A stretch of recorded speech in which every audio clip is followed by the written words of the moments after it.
मित्रों नमस्कार। जैसा कि पिछले वीडियो में आपसे मेरा वादा था कि अब हम मुंशी प्रेमचंद जी की कहानी संग्रह सोज़े वतन पे बात करेंगे। तो आइए चलते हैं। सोज़े वतन क्या है? दर्द की एक चीख की तरह ये कहानियाँ जब एक छोटे से किताबचे की शक्ल में आज से बहुत सालों पहले निकली थी, वह ज़माना और था। आज़ादी की बात भी हाकिम का मुंह देखकर कहने का उन दिनों रिवाज था। कुछ लोग थे जो इस रिवाज को नहीं मानते थे। मुंशी प्रेमचंद भी उन्हीं सरफिरों में से एक थे। लिहाजा सरकारी नौकरी करते हुए मुंशी जी ने ये कहानियाँ लिखीं, जिसमें मुंशी जी की सबसे पहली छोटी कहानी दुनिया का सबसे अनमोल रतन भी शामिल है। नवाब राय के नाम से और खुफिया पुलिस ने सुराग पा लिया कि यह नवाब राय कौन है। हमीरपुर के कलेक्टर ने फौरन मुंशी जी को तलब किया और मुंशी जी बैलगाड़ी पर सवार होकर रातों रात कुल पहाड़ पहुँचे, जो कि हमीरपुर की एक तहसील थी और जहाँ उन दिनों कलेक्टर साहब का क़याम था। सरकारी छानबीन पक्की थी और अपना जुर्म इकबाल करने के अलावा मुंशी जी के लिए दूसरा चारा न था। बहुत बहुत गर्जा बमका कलेक्टर, खैर मनाओ कि अंग्रेज़ी अमलदारी में हो, सल्तनत मुगलिया का ज़माना नहीं, वरना तुम्हारे हाथ काट लिए जाते। तुम बगावत फैला रहे हो। मुंशी जी अपनी रोज़ी की खैर मनाते खड़े रहे। हुक्म हुआ कि इसकी कापियाँ मंगाओ। कापियाँ आईं और आग की नज़र कर दी गईं, लेकिन मुंशी जी के इरादे को इतनी सी भी आँच नहीं लगी। वह नाम न सही, हाँ दुख जरूर होता है। बड़ी बड़ी मेहनतों से 8-10 साल से या पोसा था इस नाम को, लेकिन खैर शायद यहीं तक साथ था इस नाम का, और तब प्रेमचंद का जन्म हुआ।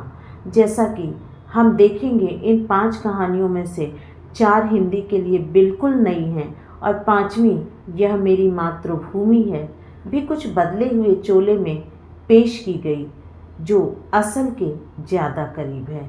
तो आइए इन 5 कहानियों के संग्रह सोज़े वतन की पहली कहानी दुनिया का सबसे अनमोल रतन से मुलाकात करते हैं। दिलफिगार एक कटीले पेड़ के नीचे दामन चाक किए बैठा हुआ खून के आंसू बहा रहा था। वह सौंदर्य की देवी यानी मलका दिलफरेब का सच्चा और जान देने वाला प्रेमी था। उन प्रेमियों में नहीं जो इत्र फुलेल में बसकर और शानदार कपड़ों से सजकर आशिक के वेश में माशूकियत का दम भरते हैं, बल्कि उन सीधे साधे भोले भाले फिदाइयों में जो जंगल और पहाड़ों से सर टकराते हैं और फरियाद मचाते फिरते हैं। दिलफरेब ने उससे कहा था कि अगर तू मेरा सच्चा प्रेमी है तो जा और दुनिया की सबसे अनमोल चीज़ लेकर मेरे दरबार में आ, तब मैं तुझे अपनी गुलामी में कबूल करूँगी। अगर तुझे वह चीज़ ना मिले तो ख़बरदार इधर रुख न करना, वरना सूली पर खिंचवा दूँगी। दिलफिगार को अपनी भावनाओं के प्रदर्शन का, शिकवे शिकायत का, प्रेमिका के सौंदर्य दर्शन का तनिक भी अवसर ना दिया गया। दिलफरेब ने ज्यों ही ये फैसला सुनाया, उसके चौबदारों ने गरीब दिलफिगार को धक्के देकर बाहर निकाल दिया और आज 3 दिन से यह आफत का मारा आदमी कटीले पेड़ के नीचे उसी भयानक मैदान में बैठा हुआ सोच रहा है कि क्या करूं? दुनिया की सबसे अनमोल चीज़ मुझको मिलेगी? नामुमकिन। और वह है क्या? कारू का खजाना, आबे हयात, खुसरो का ताज, जामे जम, तख्ते ताउस, परवेज की दौलत? नहीं, यह चीज़ें हरगिज़ नहीं। दुनिया में ज़रूर इनसे भी महंगी, इनसे भी अनमोल चीज़ें मौजूद हैं, मगर वह क्या है, कहाँ है, कैसे मिलेंगी?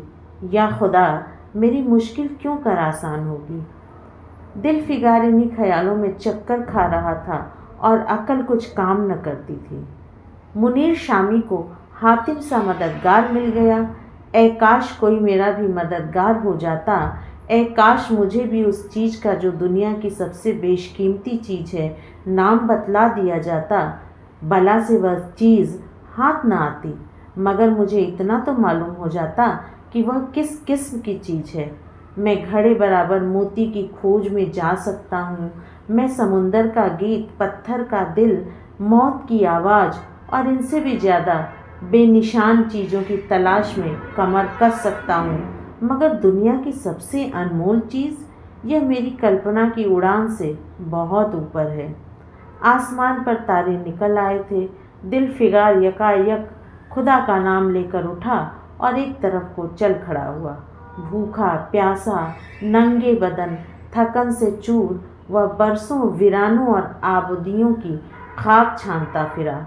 तलवे कांटों से छलनी हो गए, शरीर में हड्डियां ही हड्डियां दिखाई देने लगी, मगर वह चीज़ जो दुनिया की सबसे बेशकीमती चीज़ थी ना मिली और ना उसका कुछ निशान मिला। तो ये था मुंशी प्रेमचंद जी की पहली कहानी सोज़े वतन की, दुनिया का सबसे अनमोल रतन। आशा करती हूँ आपको ज़रूर पसंद आई होगी और आपने उस चीज़ को महसूस किया होगा जो मुंशी प्रेमचंद जी ने इस कहानी को लिखते वक्त जिस भाव से उन्होंने लिखा। तो आज इस कहानी का सफ़र यहीं तक। अगली कहानी शेख मखमूर मैं अगले वीडियो में आप तक पहुंचाऊंगी। यहाँ तक के सफ़र के लिए साथ देने के लिए बहुत बहुत शुक्रिया।